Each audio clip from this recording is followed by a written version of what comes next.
I've got a super insider look for something unreal that you're gonna love.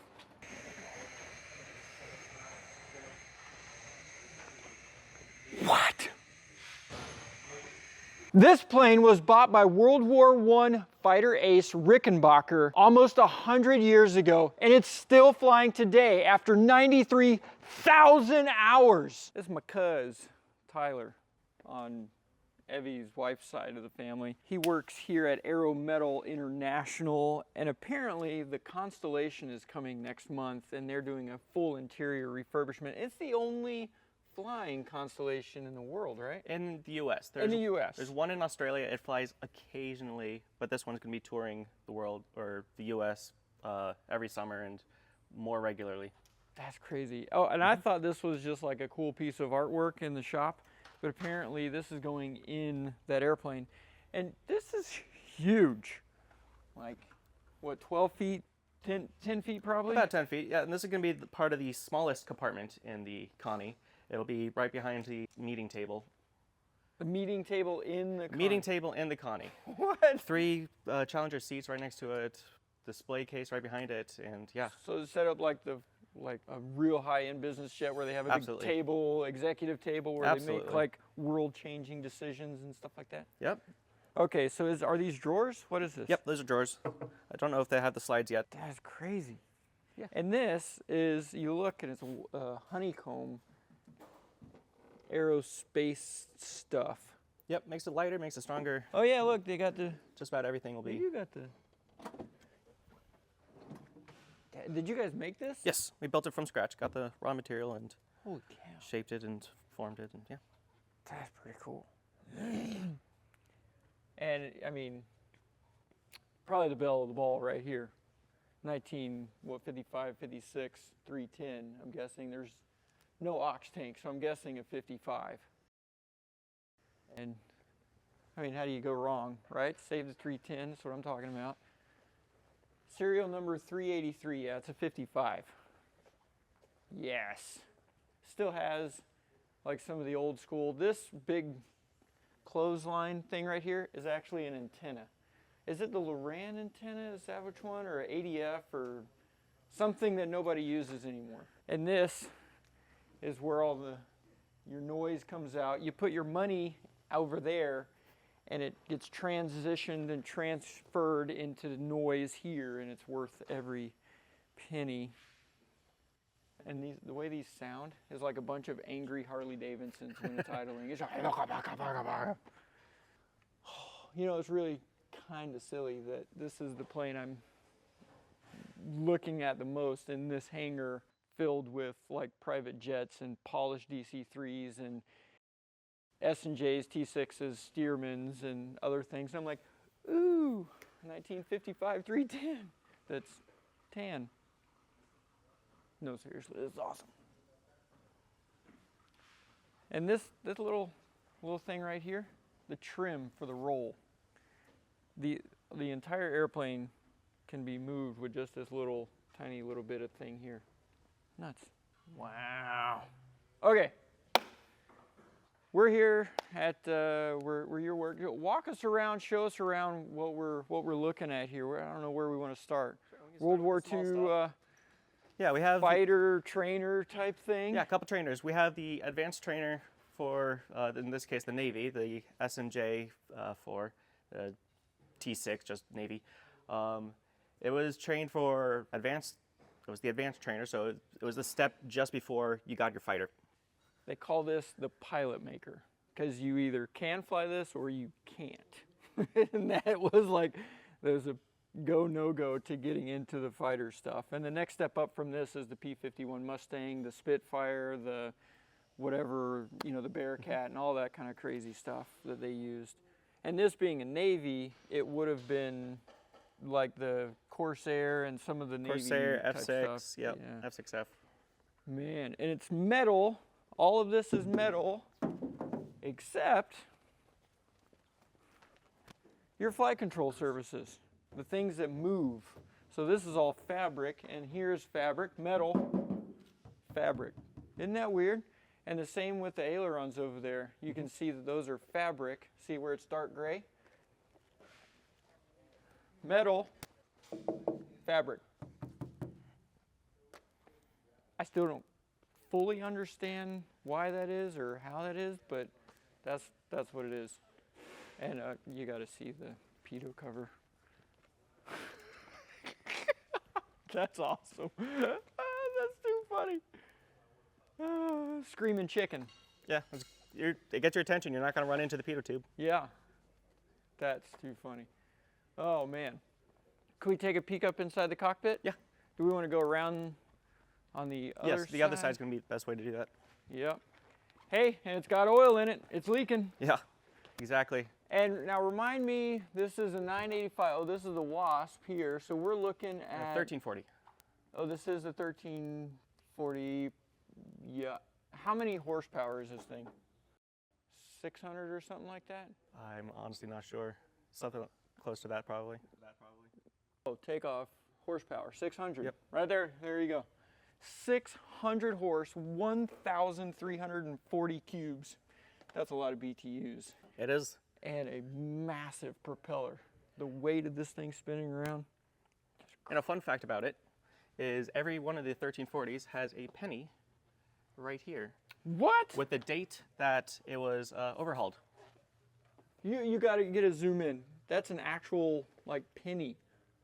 Punched in. What? And the date on this is going to be the date of overhaul. 1976. Is that for real? That's real. I did not know that. Mm-hmm. Okay, that's pretty cool. I'm going to have to go look at all of them now. Is that for all the radials or just the 1340s? Because this... That's just the 1340s. It's a 1340 specific thing for some reason. Huh. And what is this, the oil screen or something? Yeah. Some so. pressure relief or something like that? Huh. That is a neat little tidbit of facts. All right, cool. Landing.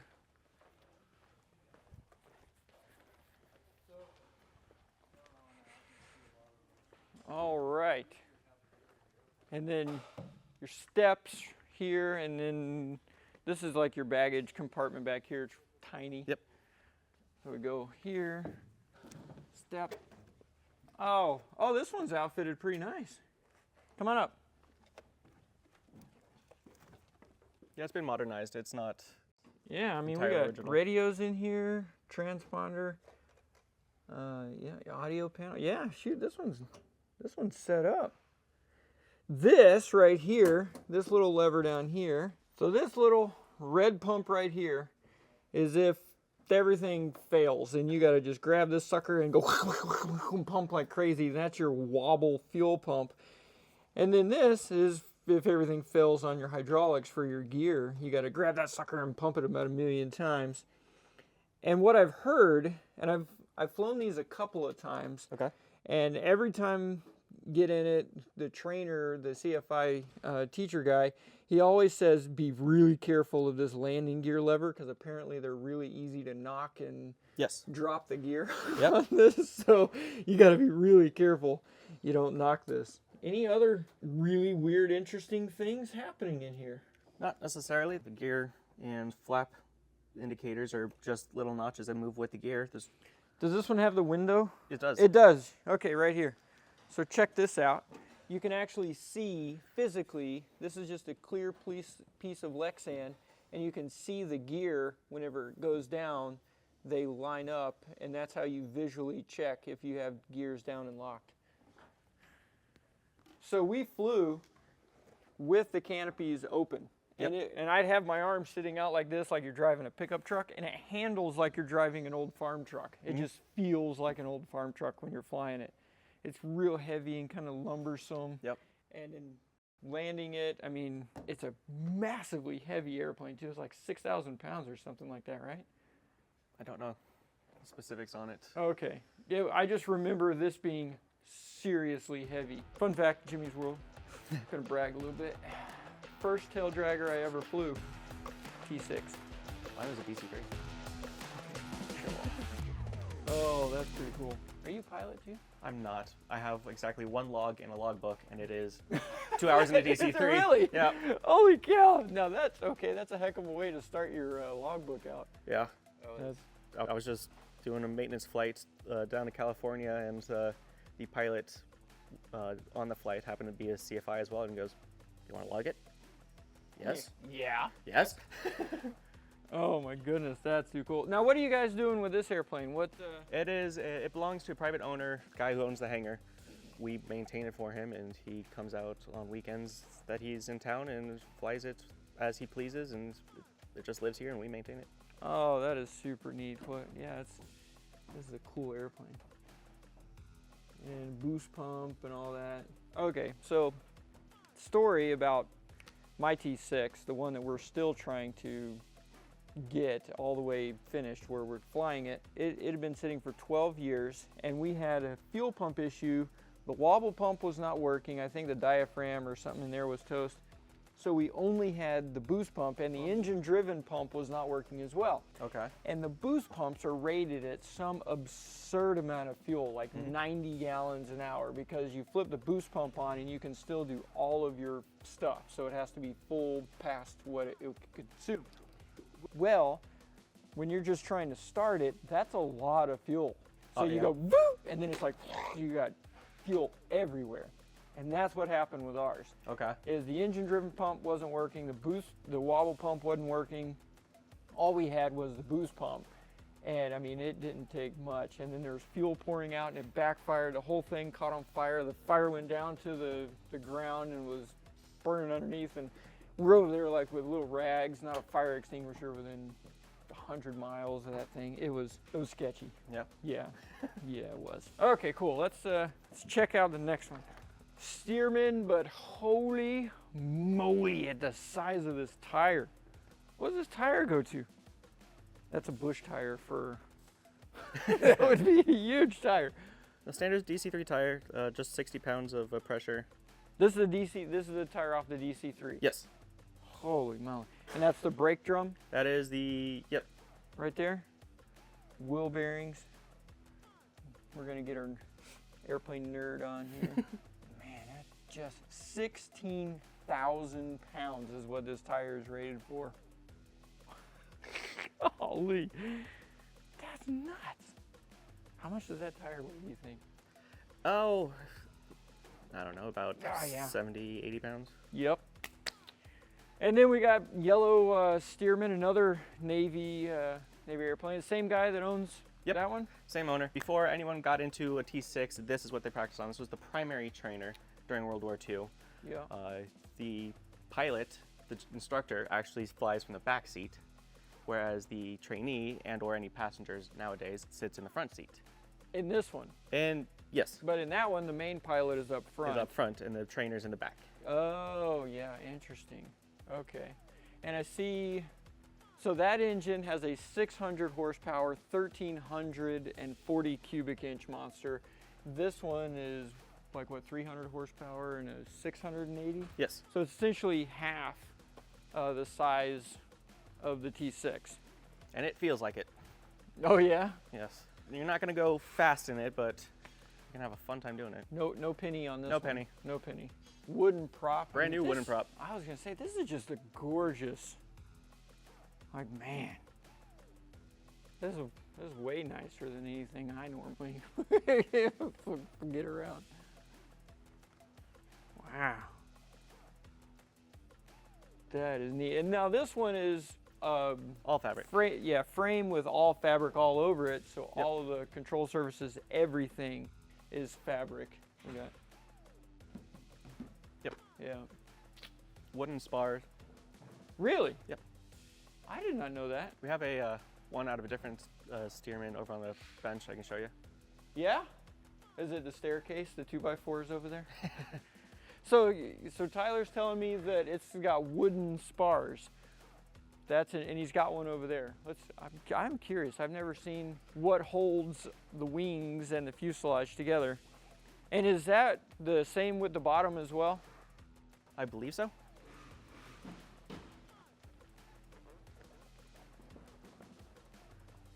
This is about the hangar size I need. There's a spar out of the center section of the upper wing. of a Steerman. That's it? That's it. It's like a 1x6. Look how skinny that is. Now I can only imagine that this is a specific wood with specific grains. Yes, exactly. Exactly that. All the grains are perfectly parallel. Yeah, and you have to have them close together, and they have to, I mean, it's kind of sort of important that this be a good quality, not just grab one off of Home Depot and make sure it's not going like that. Is it treated or anything like that you know of? This looks really dense. I believe it is. It has a lacquer treatment over it. Is it a specific kind of wood, like oak or something like that? I believe spruce? Really? I believe. I could be wrong. Huh. It's been a while since I've done my woods in That is super neat. So that's the only thing that's holding the wing. That makes you feel confident. Flying that. There's two of them, but yes. Yeah. Oh, one in the front, one in the back. One in the front, one in the back, yep. Still. Give me some solid like metal something with beefy, like the Elvis jet. The spars that are on that thing, they're like this solid metal. They go all the way across. They're just massive. Going a little bit faster than that. Slightly. All right, what else? We got the Steerman. We've got the S&J. Let's finally check out the 310. That, if I'm honest, is probably my favorite airplane here. I actually couldn't tell you much about the 310. That's where you're going to be the expert on that one. All right, so it's powered by 240 horsepower Lycoming or Continental 0470 Bs or Ms. This one is M. So this is the same engines that are on mine. This one's done up pretty nice actually. They've got the oil filter adapter on theirs, which is really nice. Back here, I mean this one's just put together. They did have some options where they took the exhaust and it went up like that. Like the one we just saw over at the museum, the exhaust went up like this, or it dumped out underneath. And this has an updated exhaust on the back. This is not the stock exhaust, which matches the rest of the airplane. Whoever owns this airplane has spent a bunch of money on it. 3-blade props were not factory. They give you a little bit better climb, not quite as fast on the cruise. It has updated pressure carbs in the back. So it's not a carburetor, it's not fuel injection, it's some weird funky pressure carb. So it's supposed to be self-leaning, so as you go up in altitude the pressures change because it uses fuel pressure and air pressure and other stuff. It doesn't freaking work.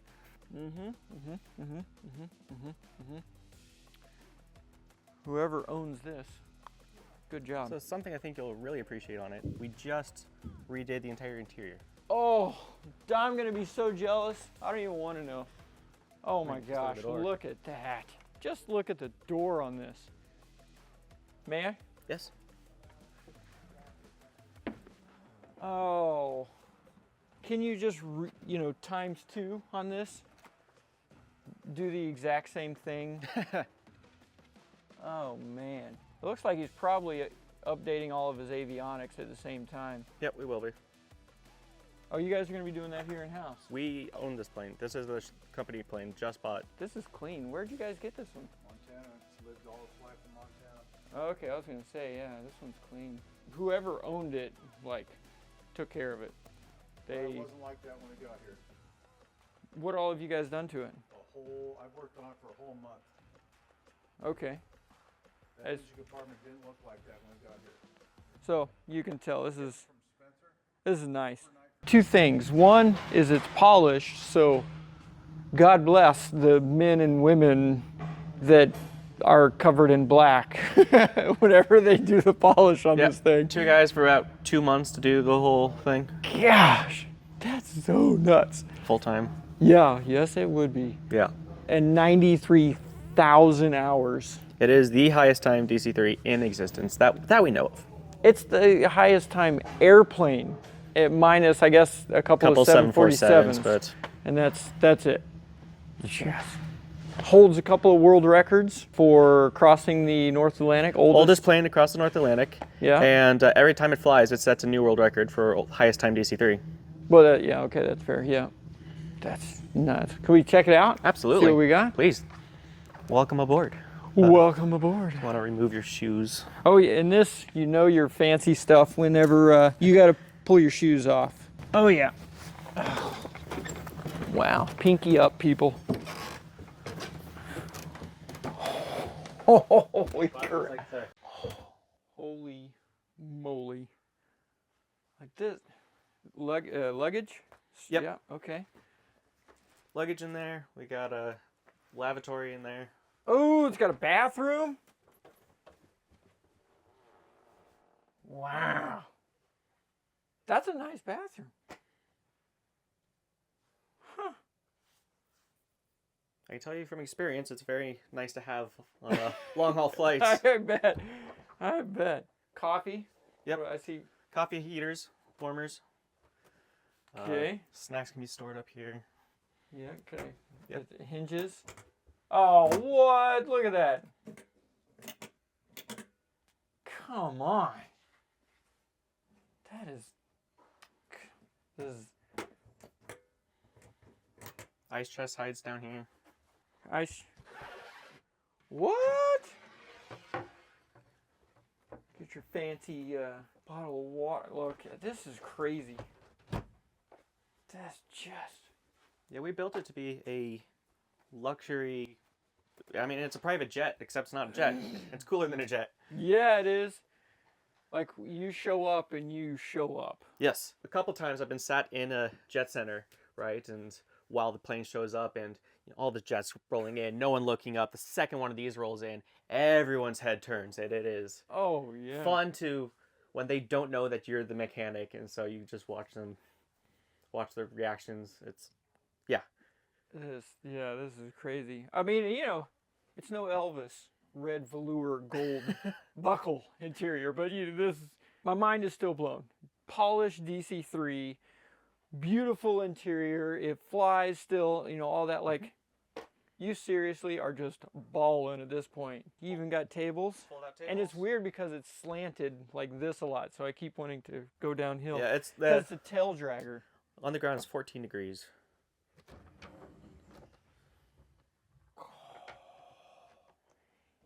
Even the table is really nice. What? It's got a magnet thing to hold it down. Oh yeah. Holy cow, this is beyond bougie at this point. The heaters run through the floor, so your feet are nice and warm. Oh, yeah, look at that. And then fresh air comes from the nose. I'll show you the intake on the nose, and they pop out through the gussets. Wait, what? Right here, yeah. So how does that work? Oh, just pull it out. What? Ha!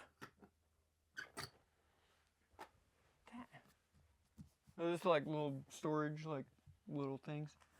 In case it gets too rough. Little motion sickness bag. Golly. And the headroom. Oh yeah, Crazy. you can stand up in this. How loud is it? It's not terribly so. We have enough soundproofing and insulation that you can have a conversation back and forth across the airplane. It's not as quiet as modern jets, but it's still not nearly as loud as the military versions were. Sure. And because I asked that because I did not see any headphone jacks back here. Correct. So I was wondering, I'm like, well, it can't be like that loud. Yeah, no. Where you'd have to have headphone jacks like you would in, say, a small general aviation plane or something. Right. And then And the up in command flight center. Deck. Yep. The flight deck. Holy cow. Oh, yeah, modern avionics. Oh, yeah. Modern avionics, original hydraulic system, original, it still has the steam gauge 6-pack for the pilot, co-pilot. That's crazy. Oxygen system? Not in this one. Okay, because, yeah, you're probably not flying. Yeah, we try to keep it below about 10,000 feet. Yeah, man. How fast, like what's your cruising speed and all that kind of thing? About 120 knots. Oh, so It's not not fast. fast at all. When it was built, it was the fastest thing in the sky. that was very quickly overtaken. 120 knots. Oh, 120 knots. That is not fast. Like that 182 right there is about the. It's probably a little bit faster than this. About the same, yeah. That's funny. Now, if you'll notice, date October 25th, 1937. 1,000 horsepower. Is that per side? I believe so, yes. That would have been the 1820s, which it no longer has. It has we've upgraded to the 1830s on this one. Oh, wow. So the 14-cylinder Versus the 12? versus the 9-cylinder. Oh, wow. 1820s. Holy moly.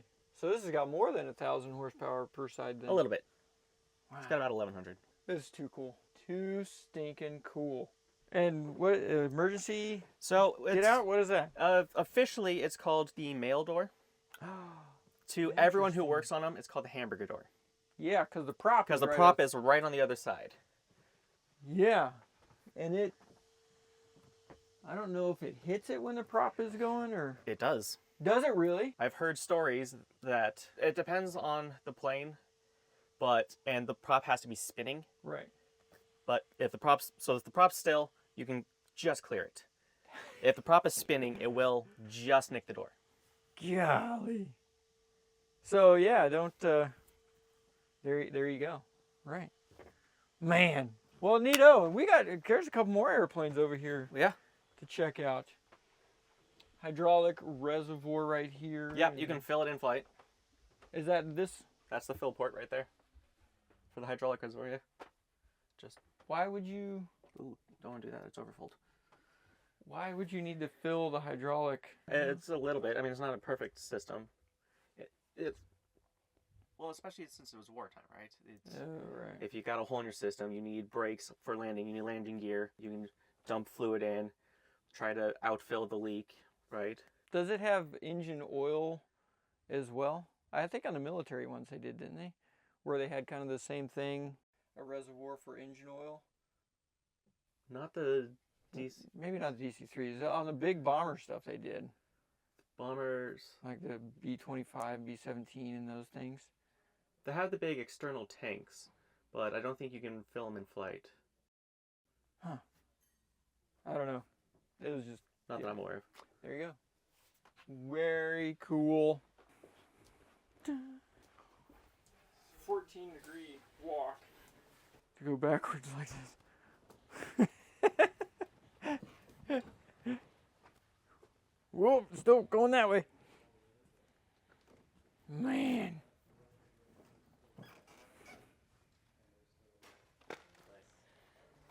Look at the flipping ailerons on this thing. Oh, they're longer than the 182 wingspan. Holy crap. Here, let's just... Ready? And 1, 2, 3, 4, 5, 6, 7, 8 times 3 is, what is that, 24? 24. So roughly 24 feet each aileron, which, again, just, it doesn't, crazy. And all fabric. Oh yeah, oh that's right, because this is same thing, metal and fabric. Yep, and our fabric is done in-house. Hannah, who you met, is really the fabric guru. Wow. She covers them all. She's done the trailing edge on the PBY, like the back half of the PBY wings are all fabric, and she recently did that for a customer. Wow. Completely covered. It was something like 10,000 stitches. Jeez. Yeah, because it's all, I don't really know anything about fabric, but it's all stitched together or doped, or I don't know how. Both. Yep. Stitched, doped, poly spray is the system we use, polyfiber. Oh yeah, look at that. Yep, that's a hamburger door. So this door, if this propeller is moving or in that position right there, I'm guessing, open that door, it'll go clink and hit the prop on this thing. Yeah, the prop has to be spinning because it stretches when it does. It'll clear with the prop just stationary like this. Fun thing about these planes is the batteries are right here. They sit on little trays that just slide down. Oh, that's nice. It's a very unique system. One of my favorite details. Oh, wow. Yeah. Man, that's neat. 93 1,000 hours. I Yes. still just can't get over that. It's like just insane. And the tires and gears will go up. And there's no doors. The standard DC-3, no doors. They come up and they dangle. They stick out actually lower than the oil cooler scoop here. Oh, okay. There's reports, it's been unconfirmed by us anyway, that you can belly land this without doing damage as long as you get the prop in the right angle out of the way. Right. Because the tire hangs out so low and the system sits up against these bumpers, so you can actually just roll the airplane up with the gear up. The Piper Aztec, same way. Okay. And the Apache and the Aztec, because they don't have closed over theirs either. And it comes up, and that much of the tire sits down below it. Over the whole thing. And the nose, too. Okay. Same with the nose, too. It's really weird. Interesting. Oh, what is that? That's the 29-gallon oil tank. 29 gallons of oil. Yeah. They consume somewhere between half a gallon to a full gallon of oil. Yeah, we're measuring oil in gallons per hour. That's like my 310. Consumed, not leaked. Yeah, consumed. So roughly 1,100 horsepower out of this thing. Yes, 14 cylinders, 28 spark plugs.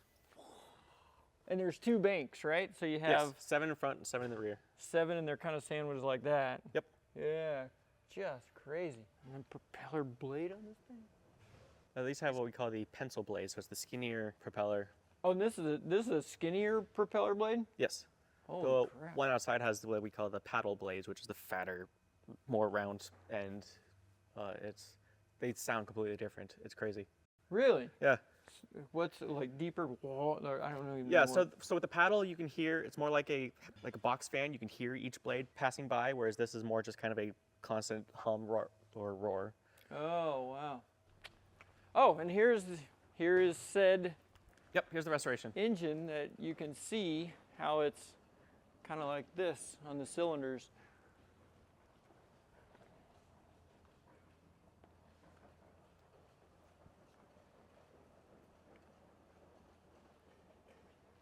I'm honestly surprised it's not bigger than this.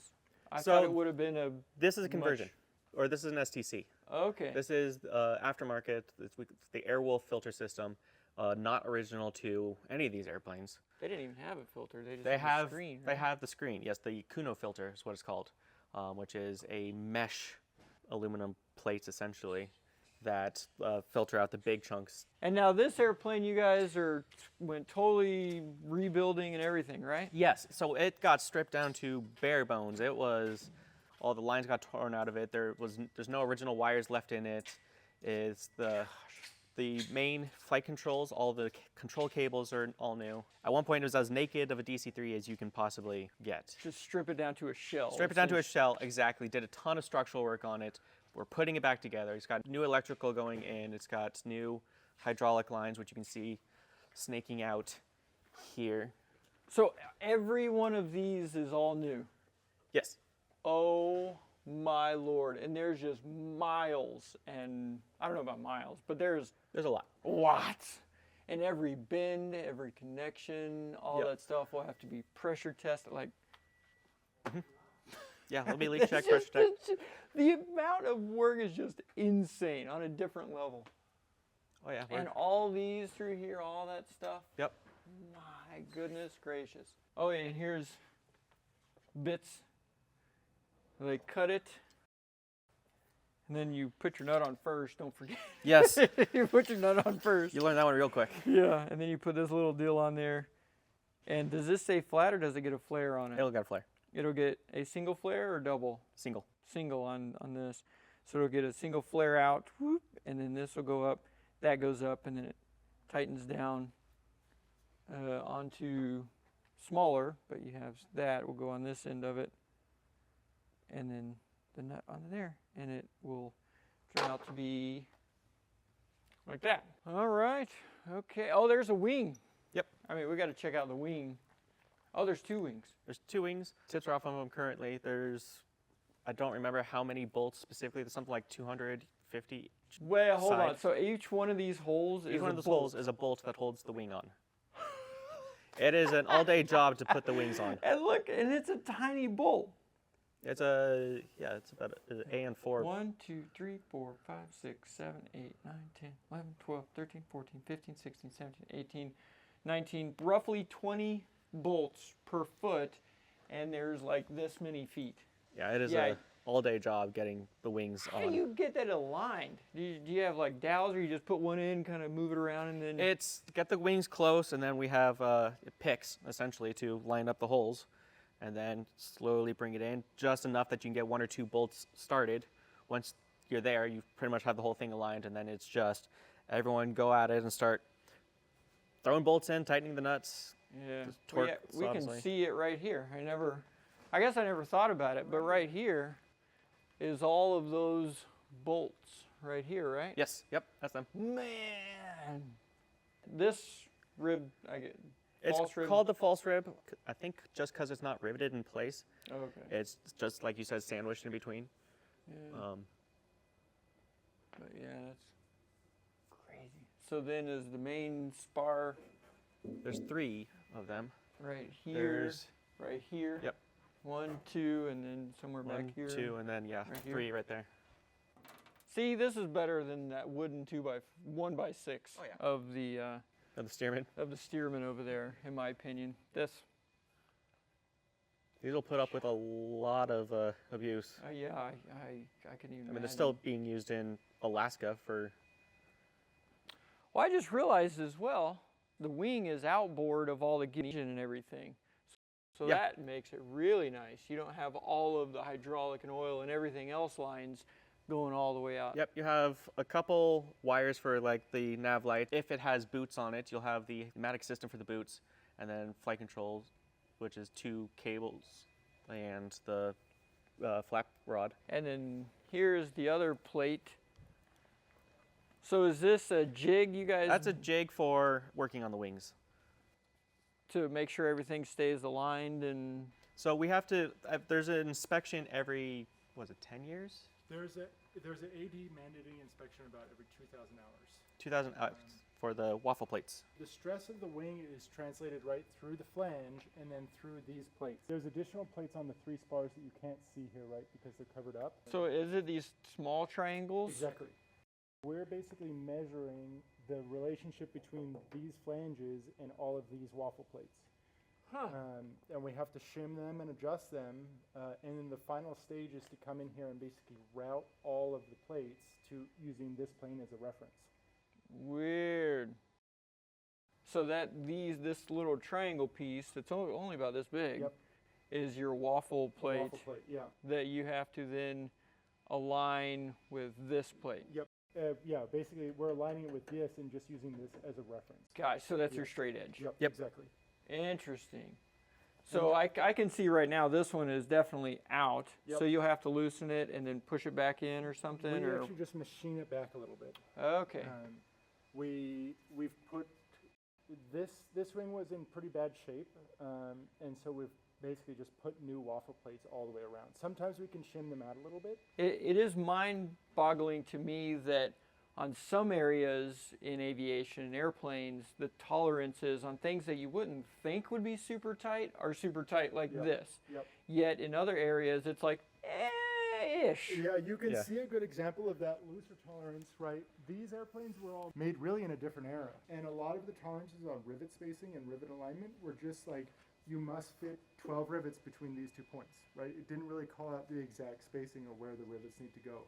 So you can look down a lot of these rivet lines and see them wavering and see, bigger, like see how we have 2 rivets much closer together than the other 2 rivets? Oh, right? yeah, look at that. Oh, yeah, and right here, too, they're Yep. even off a little bit. Yep. This was done on a Monday? Yeah, done on a Monday at the factory, right? Hand-built airplanes. Yeah, so all the stresses, right, are coming through these flanges, through the stringers, across these doublers, right? We basically have a stacked up of 3 doublers right here, and then relayed into the wing skin, and then to the spar. The math that goes into the engineering of this stuff. And this was done with hand-drawn blueprints and and slide rules. Yeah.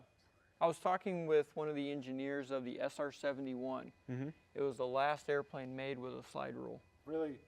The freaking SR-71 made Yeah. with a slide Yeah, rule. that's Yeah. crazy. The same tools that made this. Yeah. And I'm like, What? Yeah. The Falcon 10 was the first airplane entirely designed on the computer. Very interesting. The little Falcon business jet. Wow. Yep. So there you go. That's the. Okay. This is a similar or the same engine. Is it the same engine? It's the same engine. That's on the Spruce Goose. 4,000 horsepower. And it's 1, 2, 3, 4 rows of 7 cylinders. 7 cylinders. So 28 cylinders. 28 cylinders. And 40, what's the cubic inch on this? 4360. 4,360 cubic inches, 4,000 horsepower. They did tell me this is a working engine. And this big old monstrosity thing here is an engine stand that can hold that engine. They also told me they're going to be mounting it on a semi-truck or a trailer of some sort. Flatbed trailer, yep. Flatbed trailer. And so they can start it up and like, rah, and then, could you imagine 8 of these things going at the same time at full power to try to get that Spruce Goose off the ground? I'm looking forward to 1, but yes, 8 would be incredible. That would be just nuts. Yes. Yeah, Just insane. Each row has its own mag. So instead of 2 mags like most engines have, each row has its own. This is just in a different level of crazy. And the crankshaft on this sucker is like that thick. Oh yeah. I mean, it'd have to hold that much horsepower. So we're going to come back, and they said they're going to have it on a trailer to start up. And I want to be here when that happens because that's nuts. We'd be happy to have you. That's pretty neat. Okay, well, I think we have another surprise in store for you if they're going to let us, and it's next door. So let's go see if we can crash their party as well. Good luck. Yeah. Good luck. Awesome. Bye, you guys. Thank you. See ya.